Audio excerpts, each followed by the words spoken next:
Bonjour et bienvenue sur l'Expression Topcom, le portail de la communication et du management. En juin dernier, la Ligue nationale contre le cancer lançait sa nouvelle campagne de communication, signée de l'agence W Adjust. Le film, titré La magie du don, s'inscrit dans la continuité du précédent qui était le mime, et il creuse le sillon de l'imaginaire enfantin. Pour évoquer cette campagne, nous recevons aujourd'hui Guillaume Papin, responsable de la communication extérieure de la Ligue nationale contre le cancer, et Yvan Pierrins, directeur de création de W Adjust. Bonjour. Bonjour. Faisons un bref rappel sur l'amont de la campagne. Est-ce que c'est une première collaboration entre W Adjust et la Ligue ou pas? Non, en fait, il y a eu deux. La première a été le mime, première collaboration, parce qu'on a trouvé un peu ce territoire poétique qui était ce premier film. Et là, nous avons refait la même chose avec cet autre territoire, mais qui est la même chose, qui est un territoire poétique. Et donc là, on creuse vraiment le sillon sur ce territoire. Et nous continuons avec la Ligue, enfin j'espère sur d'autres films après. En tout cas, ça fait le deuxième film qu'on fait ensemble. D'accord. Et quels étaient à l'origine les éléments principaux du brief et l'attente de la Ligue en termes de création? Alors nous, on a contacté l'agence, on a fait un appel d'offres, comme à chaque fois, et donc l'agence a remporté, donc W a remporté l'appel d'offres. Notre but, c'était de faire des annonces presse à la base pour valoriser les missions de la Ligue, montrer au grand public ce que faisait la Ligue contre le cancer, les services que l'on pouvait rendre et la nécessité de faire un don. Et donc on a fait ces annonces presse, et puis l'agence était très inspirée par la Ligue, et on a découlé une volonté d'en faire un spot télé. C'était pas du tout une commande à la base de notre côté, et l'inspiration a fait qu'ils nous ont proposé ce spot. On est tombé tout de suite sous le charme de l'idée du mime, et ils nous ont réalisé ça pro bono. Donc ce film a vraiment très très bien marché. On a des scores d'audience, d'études de sondage qui prouvent que ça a très bien fonctionné. Après, on avait une nécessité d'encore mieux. Le mime était un beau film poétique, mais qui ne disait pas concrètement ce que faisait la Ligue contre le cancer. Il sensibilisait le grand public sur la thématique du cancer. Il brisait les tabous sur le cancer en disant que n'importe qui pouvait être touché par cette maladie et qu'il fallait être solidaire et soutenir les personnes qui pouvaient être touchées pour être plus fort, pour la combattre. Mais on n'expliquait pas ce que faisait la Ligue. Là, le film du mime, l'équation était un peu compliquée à résoudre parce qu'on voulait dire les 3 missions de la Ligue, inciter à faire un don, et tout ça dans un univers poétique. Donc c'est pareil, on s'est posé la question, j'en ai parlé à Yvan, et puis une nouvelle fois, Yvan, pris d'inspiration pour la Ligue, a réussi à nous faire à nous proposer ce très beau spot. D'accord.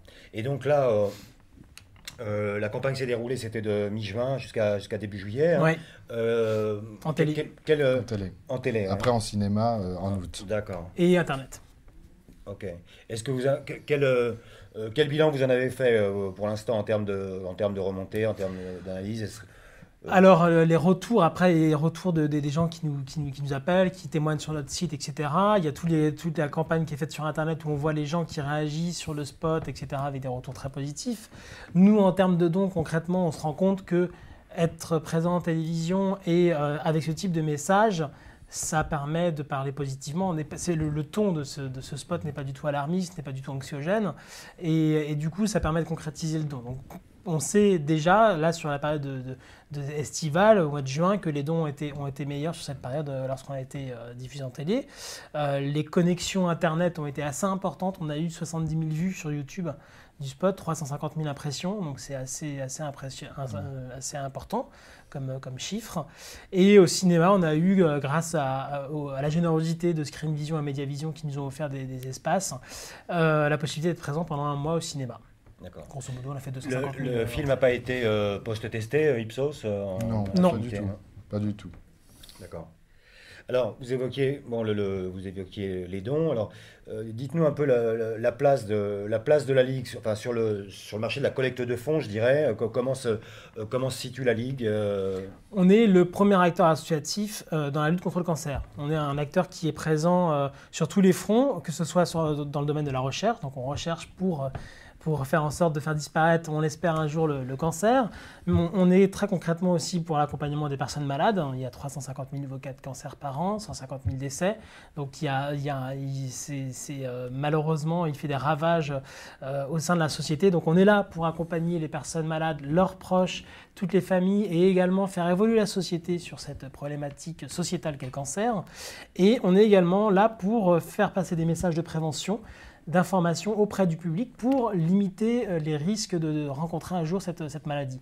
Donc concrètement, c'est aller dans les écoles, sensibiliser, c'est ce que montre d'ailleurs le film, aller voir les enfants dans les classes dès 9 ans, leur dire que les risques du tabac, les risques du soleil, etc., leur donner des messages de prévention pour que dès le plus jeune âge, ils soient attentifs à ce type de message et qu'ils ne rentrent pas dans une démarche à risque par rapport au cancer.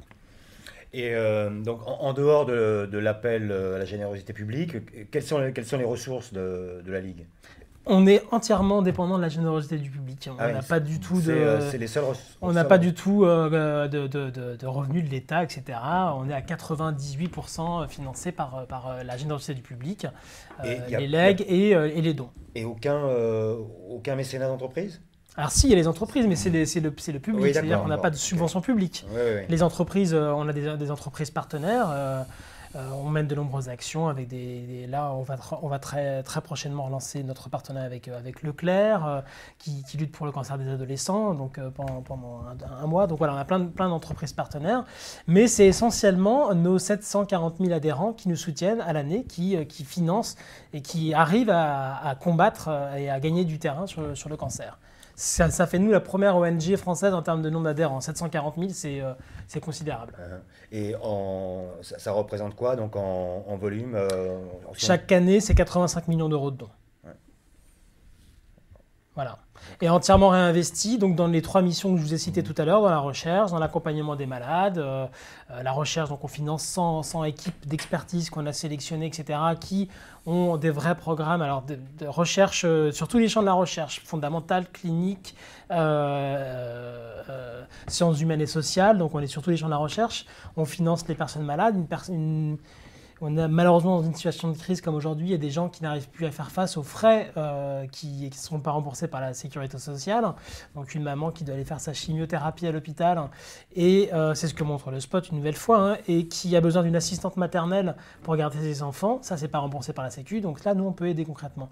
Une personne qui a besoin d'un implant capillaire parce qu'il a perdu ses cheveux dans le cadre d'une chimiothérapie, c'est pareil, s'il n'a pas les moyens, on peut lui financer. Mais c'est aussi l'accompagnement psychologique. Donc tout ça, c'est de l'investissement, c'est des personnels qui sont formés pour. Et puis l'information, c'est pareil, c'est que des personnes compétentes, des chargés de prévention qui vont sur le terrain. Donc l'argent de la générosité du public est investi entièrement dans tous ces frais de recherche, d'accompagnement. Et c'est ce qui est important dans la Ligue, c'est que c'est beaucoup de choses, ils font beaucoup de choses, il faut le montrer. Et on a réussi le tour de force, de réussir ça en 45 secondes et de faire comprendre le message de tout ce qu'ils font. Et très rapidement, très concis et d'une façon très poétique. Et c'est ça qui était important à dire. Et si je reviens sur le terrain de la communication, donc au départ, vous étiez plutôt dans une perspective campagne presse. Finalement, vous êtes venu sur la télé. Est-ce que vous avez des éléments de comparaison en termes d'impact entre campagne presse que vous avez pu faire avant et la télé maintenant? Je pense que la télé, on sait que c'est le média de puissance. Donc là-dessus, la presse permet essentiellement justement de faire passer des messages un peu plus de fond, d'expliquer plus ce que fait une mission concrètement, on peut plus détailler, on a le temps avec une annonce presse de mettre un peu plus de texte, etc. Mais en termes de puissance, le média de la télé est évidemment incontestable. Je ne cherche pas du tout à comparer les deux parce que les deux ont leur point positif et donc non, il n'y a pas de comparaison possible. On a reçu il y a pas très longtemps ici Unicancer. Est-ce que la Ligue participe à certains de leurs travaux de recherche? Évidemment, évidemment. On travaille en étroite collaboration avec Unicancer, avec l'ensemble des centres de lutte contre le cancer en France. Donc on a un partenariat avec Unicancer qui entièrement, je pense que vous avez reçu pour leur nouvelle charte communication, etc. Donc on est en étroite collaboration avec eux, bien entendu. On est dans le même bateau, on a le même objectif. Est-ce que vous bénéficiez de tarifs préférentiels en termes d'achat média? Bien sûr, Ouais. bien sûr. Et sans la générosité des chaînes, et des chaînes télé, mais aussi radio, etc., on ne pourrait pas avoir la visibilité nécessaire pour pouvoir être présent dans ces médias. Est-ce que ça veut dire qu'ils vous condamnent au ce qu'ils appellent le floating, c'est-à-dire où ils vous mettent là, ou bien ils vous accordent vraiment des espaces avec de l'impact et de la visibilité? Alors, on a un investissement de base. Hein. On représente quand même une importante association avec, comme je vous le disais, 85 millions de dons. Donc, il faut qu'on soit présent en télévision pour rappeler la nécessité de faire un don. Donc, on a quand même un investissement de base qui nous permet d'être présent. On peut choisir nos périodes de dons. La période de fin d'année est évidemment une période cruciale pour nous, parce que comme pour l'ensemble des ONG, plus de la moitié des dons se fait sur cette période. Donc on choisit nos emplacements et bon, effectivement, vu nos budgets, même si on nous accorde des gracieux, on ne nous accorde pas non plus tout le temps des gracieux en prime time, avant le 20h ou à la météo, même si on en a quand même quelques-uns, parce que les médias jouent vraiment le jeu. Une nouvelle fois, on peut que les en remercier, vu qu'on est sur un espace sur les professionnels, où on parle entre professionnels, je les en remercie. Et alors, quelle est la place du digital là, dans le dispositif que vous avez mis en place sur la dernière campagne? Alors, d'une manière générale, le digital à la Ligue prend comme partout. Hein, maintenant, c'est incontournable. Oui, c'est ce côté viral, côté vidéo. Donc, là, on poste la vidéo sur YouTube. Et bon, avec un petit peu d'achat d'espace, on essaie d'arriver à faire passer le spot. Et c'est pour ça qu'on arrive à peu près à 70 000 vues sur YouTube, parce qu'on a quelques achats pour essayer de ramener du public, en tout cas pour qu'ils voient le film. Après, on se le partage aussi sur les réseaux sociaux. Ouais, vous me disiez, oui, 70 000 vues et 350 000 impressions. D'accord. Précisez-moi. Alors, en fait, c'est le nombre de fois que l'internaute a été en contact avec le spot. C'est-à-dire qu'il a ouvert une page, il a vu le spot. D'accord. Donc, mais potentiellement, le nombre de vues, c'est le nombre de personnes qui ont vu le spot. Donc, il dure 1 minute, on a la version 1 minute sur Internet. Il faut qu'ils aient regardé au minimum 45 secondes du spot pour qu'il soit comptabilisé en vue. 350 000 impressions, c'est 350 000 fois en contact avec le spot sur l'écran. Et est-ce que donc le film précédent, le mime, est-ce qu'il est définitivement aux oubliettes ou est-ce qu'il est susceptible de pouvoir alterner avec le dernier ou, enfin, je sais pas, est-ce que c'est quelque chose que vous avez envisagé ou pas? C'est à vous de... Le mime, en fait, il est la genèse de ce territoire poétique. Donc, pour nous, il n'est pas enterré, il ne sera jamais enterré. Il reste dans notre patrimoine publicitaire de la Ligue. Après, donc, comme toute marque, comme toute entité, on peut pas. Il faut aussi avancer avec son temps. Voilà. Mais c'est vrai qu'à chaque fois, c'est un pas en avant. Là, on en a fait un où on a expliqué l'émission. Après, on passera sur autre chose. Peut-être on parlera du tabac, on parlera d'autres choses. Mais en tout cas, je crois qu'il faut avancer. En tout cas, on a un vrai territoire. Il faut le garder. Et il faut continuer en faisant d'autres films, en espérant avec Guillaume. Voilà. Donc, mais pour l'instant, le mime, c'est une très belle histoire parce qu'il y a eu vraiment beaucoup d'agréments et c'était très agréable. Et puis, c'est un très joli film. Et on a le deuxième film qui est aussi un très joli film d'une autre façon, mais qui est aussi dans le même sillon poétique. Donc, on est plutôt ravis parce qu'on a réussi à tenir ce territoire et il faut encore le tenir sur le 3e, sur le 4e, sur le 5e. En tout cas, j'espère que la Ligue va continuer là-dessus. En termes de budget, de communication à l'année, c'est de quel ordre? Alors, on a un budget, alors c'est communication globale. Là, j'entends à la fois publicitaire. On a un magazine qui s'appelle le magazine Vivre, qui est le seul magazine en Europe qui parle de la problématique du cancer, ouvert au grand public. On a tout un tas d'outils de communication, etc. Marketing direct, je suppose aussi. Alors, marketing, c'est à part du budget que je vais vous citer, D'accord. mais on a un budget, ça c'est les comptes officiels de la Ligue, c'est de grosso modo de 2 millions d'euros. Mais c'est pour l'ensemble de la masse, c'est pas que de l'achat d'espace. Quand vous regardez les principaux investissements publicitaires des grandes ONG, on est très très très largement en deçà des investissements ONG, mais malgré tout, on arrive à être présent parce qu'on fait des beaux spots. Ça compte aussi beaucoup dans l'obtention des gracieux. Quand on a des beaux outils de communication, les médias jouent encore plus le jeu. Donc voilà, on a un petit budget, ça reste quand même une belle enveloppe, mais pour faire tout ce qu'on a à faire, toutes les communications qu'on a à faire localement aussi, parce qu'on est présent partout en France, donc on doit communiquer pour nos comités départementaux, aider les actions locales. Donc mine de rien, 2 millions d'euros, ça part très vite. Et le marketing direct est En plus. On travaille en étroite collaboration, d'ailleurs, c'est le pôle communication développement. Il y a les frais de marketing qui sont à part, c'est encore d'autres frais.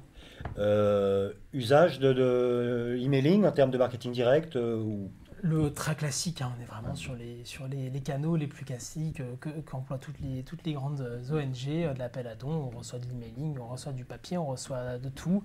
Et Mais est-ce qu'on peut imaginer que l'emailing se substitue au marketing direct postal? Non. En tout cas, pas pour le moment. Et je pense que ce canal a encore de longues années devant lui. Très bien. Messieurs, je vous remercie. Merci.